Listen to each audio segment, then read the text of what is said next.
Advariad is there for people in our communities who need support. We are that stepping stone. So you've got a lot of people who want to go into work, but for one reason or another, all the jobs are here and they can't bridge that gap. So we're that stepping stone in the middle to make it easier. All the active inclusions that we've had have been funded by the WCVA through the European Social Fund. And of the 15 who've completed, 12 of them have gone into paid employment and 2 have gone back to college into further education and 1 is volunteering. So it works. It was thanks to Claire coming down to the job centre and presenting what Advariad was doing that I got on board with it. I was very shy when I first got here. I didn't do well with people. Sometimes I was too awkward to ask for help. The person Rachel is now is not the person she was when she first started with us, and I mean that in a totally positive way. See the process from day one to where she is now as an employed member of the team is amazing. It made me feel really good and proud of myself because I've come a long way.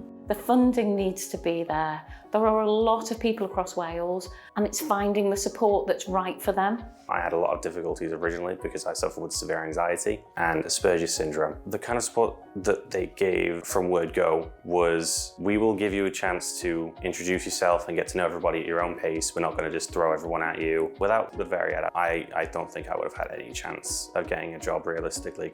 I am placed down in the kitchen in Porters. It's like just the perfect balance of everything. It's not too busy, it's not too quiet.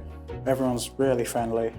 And I could actually do it at my own pace. So I'm really, really enjoying it. Without the ESF funding, without WCVA's active inclusions, it is going to be harder because a lot of people that are accessing these projects need training, support and upskilling. There are always people to support. There are always more things that we want to do and we need to do to support people in our communities. So yeah, funding it's essential.